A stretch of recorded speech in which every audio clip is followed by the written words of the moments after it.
Bà ta bảo đó là quả trứng Semani. Người xưa nói rằng nó rất quan trọng trong các nghi lễ bóng tối. Và nơi duy nhất tôi đã tìm được quả trứng này là một thị trấn có tên là Campum Siente. Bà khuyên Linda nên tới đó một chuyến để tìm hiểu rõ hơn về nguồn gốc và công dụng của quả trứng kỳ bí. Một lần nữa, Linda đã phải tốn tiền Grab đi đến một nơi khá hẻo lánh.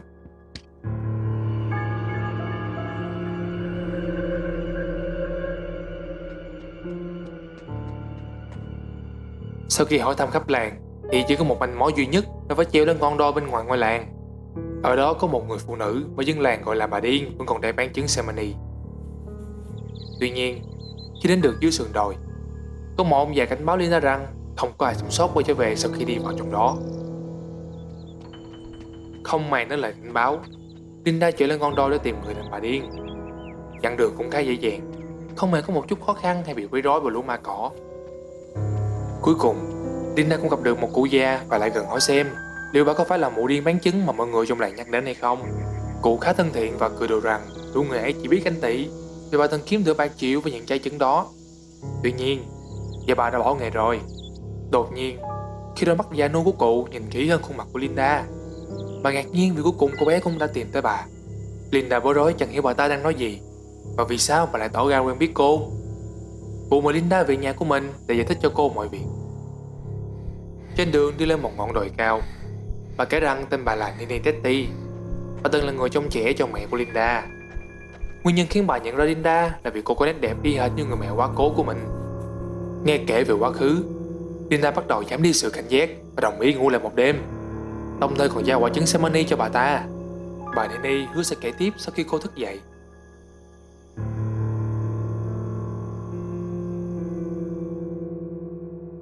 Khi Linda chuẩn bị ngủ say, bà cụ đứng ở đầu giường và kể rằng khi còn nhỏ, Linda vô cùng hiếu động và thích chơi trốn tìm. Bị cuốn theo những lời đó, Linda chìm vào trong một giấc mơ quay về tuổi thơ. Trong giấc mơ này, Linda vẫn còn bé và thơ ngây, chỉ biết chơi đùa với bạn bè. Mẹ của Linda đã đứng cạnh hàng rào của căn nhà, nhưng bà chỉ đứng yên đó chứ không động đậy và cũng không nói gì. Linda ngây thơ chỉ nghĩ là mẹ đang bận nên tiếp tục chơi với các bạn. Và khi tìm thấy một trong những người bạn của mình đang trốn bên trong một cái hang, Linda tình cờ nhìn thấy một con ma da xanh Buto Icho. Nhưng cô bé lúc này chẳng phân biệt được nó là ma hay chỉ là một người hơi kỳ quặc. Cô hồn nhiên trò chuyện với nó, còn tốt bụng dọn dẹp cái hang nó sống. Để đền ơn, nó hứa là sẽ bảo vệ cho cô khỏi bất cứ ai dám đụng chạm đến cô bé. Tuy nhiên, Linda từ chối vì tất cả mọi người đều đối xử với cô rất tốt nên cô sẽ không cần người bảo vệ. Con ma da xanh bảo cần hay không cần thì lời hứa vẫn sẽ là lời hứa. Và nó dặn dò rằng Linda không nên kể chuyện này cho mẹ biết, hãy để đây là một bí mật giữa hai người.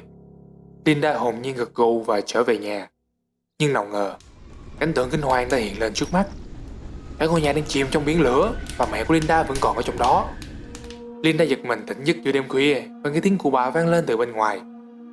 Bà đã sử dụng quả trứng của Linda để thực hiện một nghi lễ ma quái, như một loại bùa chú voodoo.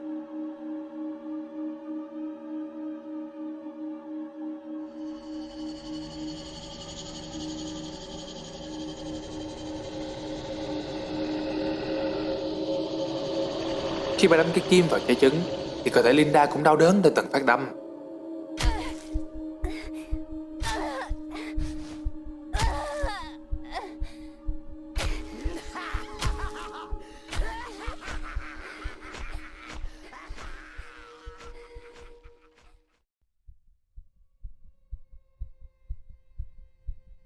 Gồng mình đứng dậy sau đợt tra tấn, Linda bước ra ngoài để tìm hiểu sự thật đang diễn ra trong căn nhà này.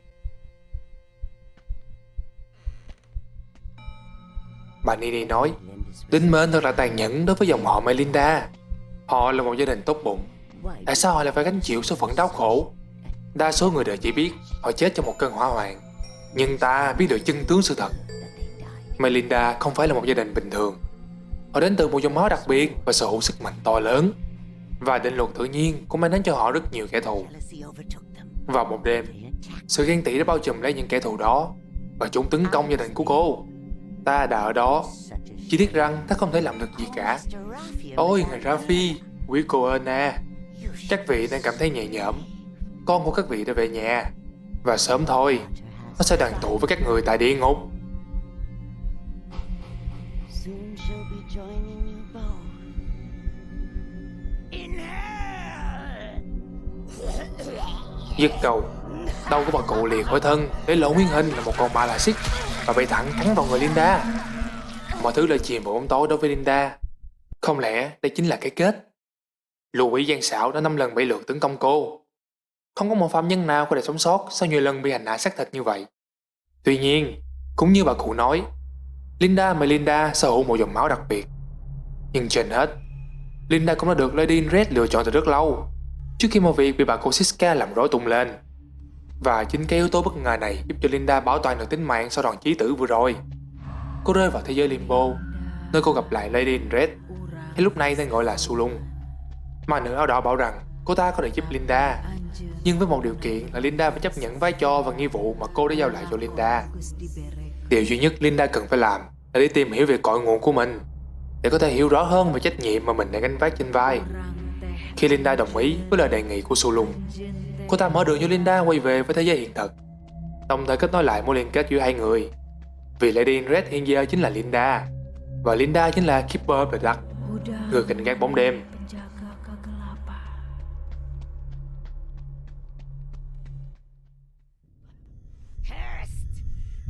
Thấy Linda hồi sinh trở lại, một già điên liền nguyên rủa những cái canh gác bóng đêm, rồi thách thức Linda thể hiện toàn bộ sức mạnh cho bà xem.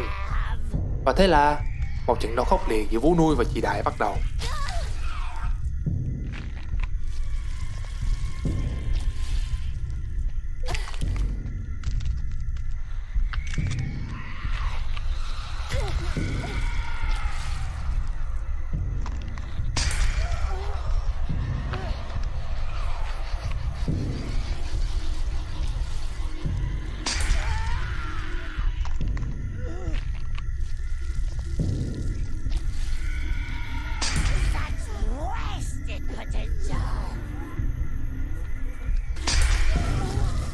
Dù chỉ là một con ma già, nhưng trận đấu sức này cũng khá là khó khăn, vì bà ta có thể bay lơ lửng như không trung chỉ với cái đầu của mình.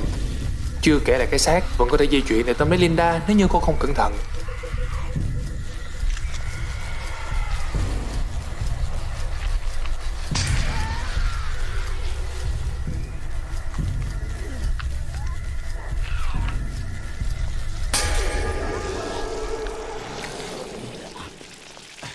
Nhưng vào phút chót, Linda vẫn có thể đánh bại được bà ta.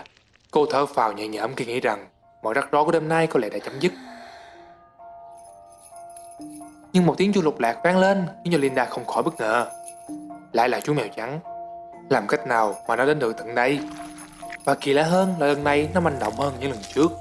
Nó tiến tới xác của con ma, lôi trái tim ra, rồi ngậm nó đi vòng quanh Linda. Vết máu đổ ra từ quả tim hiện kết lại thành vòng tròn, và trở thành một dấu ấn y hệt như cái ở trong đại sảnh của trường trong đêm đầu tiên.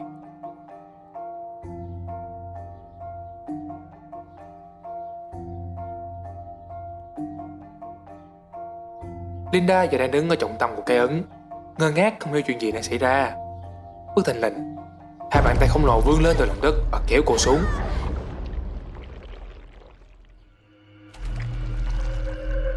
Hai cánh tay đó dịch chuyển Linda đến một căn biệt thự.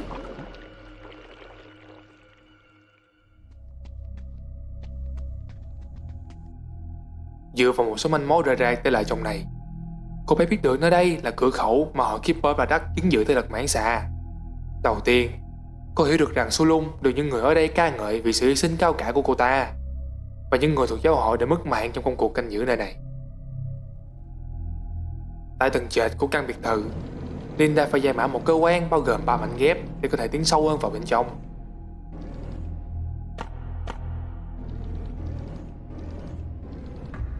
Khi 3 mảnh ghép đó được xoay đúng với ký hiệu mãn xà, từng hầm bí mật được mở ra, và chờ sẵn ở dưới đó là lũ ma quỷ hung tợn hơn hẳn so với tầng trên.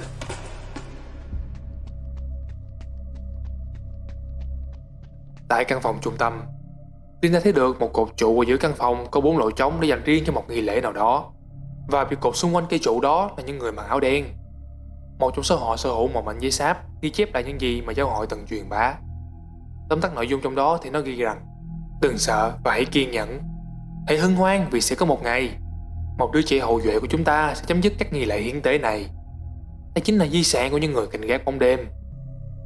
Quay trở lại cây cột có 4 lỗ trống, Linda nhanh trí suy luận rằng những quả trứng hóa đá bị niêm phong bên trong cái tủ kính xung quanh chính là chìa khóa để khởi động nghi lễ này.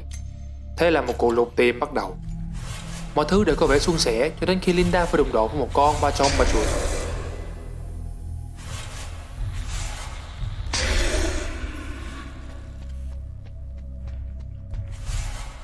Con ma to xác này chỉ cần vung cây cuốc trong tay thôi là đủ khiến cho bất kỳ ai cũng phải sợ xám mặt. Bù lại với lực tay mạnh phi lý thì tốc độ của nó chẳng như sên. Linda cẩn trọng né đòn rồi phản công bằng những pha chụp hình.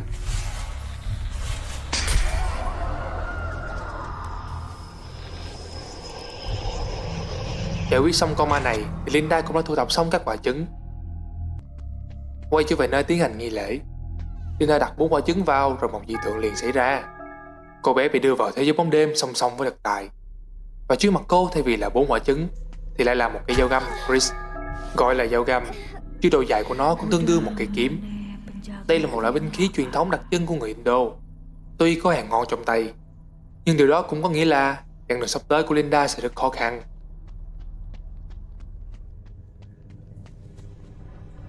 Dọn dẹp đủ ma nhỏ để tìm đường thoát ra khỏi căn biệt thự này, Linda cuối cùng đã phát hiện ra một vòng tròn phản ứng mang xạ ở dưới mặt đất. Khi đến gần, nó lập tức dịch chuyển cô đến một không gian khác. Bầu không khí giờ đây không chỉ ma mị mà còn có thêm phần nặng nề khó thở. Trái tim nhỏ bé của Linda tập từng nhịp căng thẳng khi biết mình sắp phải đối mặt với trận chiến quyết định.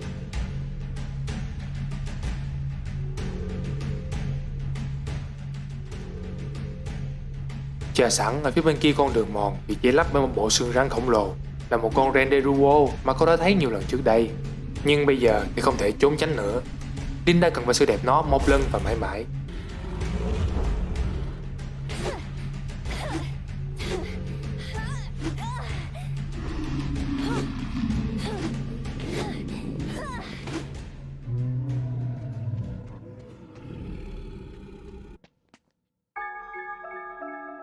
Sau khi Renderuo bị xóa sổ, Linda liền bị tội tay tỏ tướng lúc nãy hốt về khu xóm trọ. Mọi thứ xung quanh tuy có nhiều nét quen thuộc, nhưng Linda biết đây vẫn là thế giới của loài quỷ. Tại đây, Linda phải tái đấu với tất cả con quỷ mà mình từng gặp xuyên suốt nhiều đêm vừa qua. Kẻ dựng nên những trận chiến này có lẽ muốn bào mòn sức của cô, và phải rất vất vả thì Linda mới thoát khỏi sự truy nã của đám cô hồn các đảng này.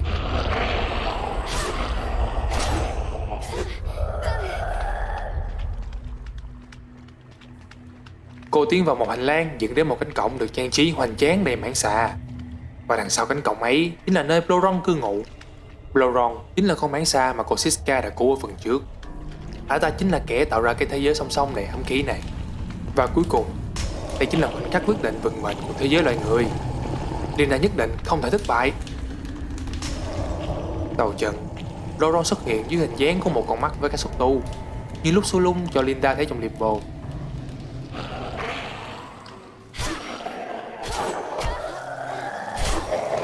Khi lớp cây trang đó bị Linda vạch trần, nó mới lộ nguyên hình của mình. Cuộc đối đầu ngày càng quyết liệt hơn, và sức mạnh của công nghệ đèn flash cũng chứng tỏ được sự hữu ích của mình.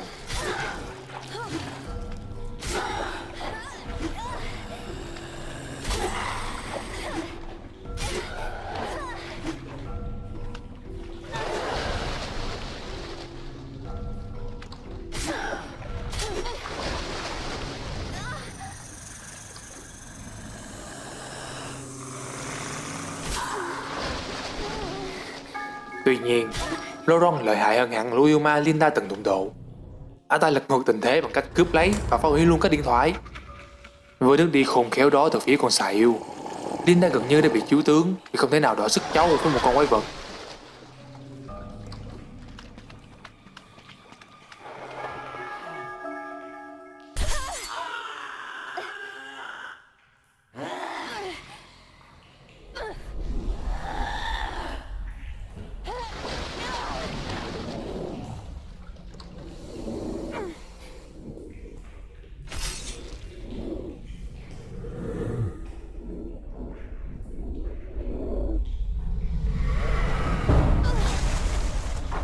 Rồi đột nhiên, trận đấu tay đôi bị chém ngang với cô Siska. You're becoming more like me, Linda.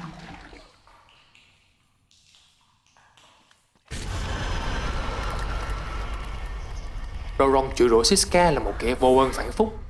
Ả ta đã ban cho cô giáo sức mạnh để phục vụ ả, nhưng giờ Siska lại chọn giây phút cuối cùng để lật lọng sao?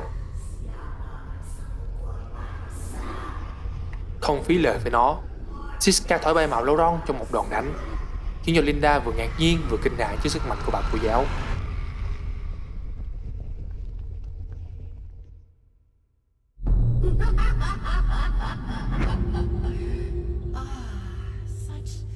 Incredible power. Hài lòng vì không còn con quỷ lãm nhảm, Siska quay sang hỏi Linda. Chắc nhóc cũng đang thắc mắc tại sao lại có người có thể làm những chuyện tồi tệ như vậy. Bỗng trở nên khó ở như vừa tới mùa dâu. Siska thay đổi thần thái 180 độ. Cô trở nên tức giận tột cùng. Vừa giải thích, vừa dùng chân chà đạp chà từng xác con rắn.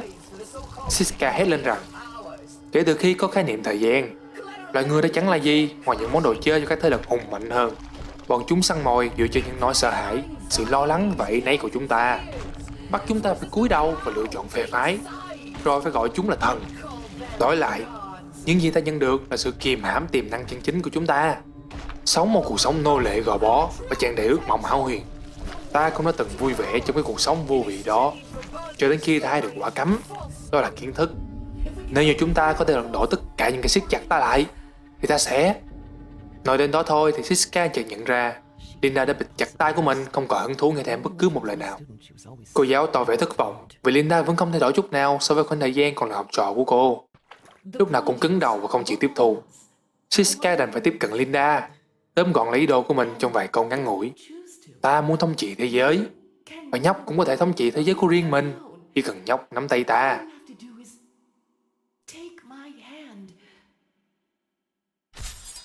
Dứt câu, Linda đâm cây Chris xuyên bụng Siska một cách cục súc. Và mọi thứ coi như chấm hết tại đây.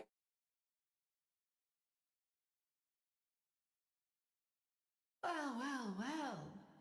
I didn't expect that.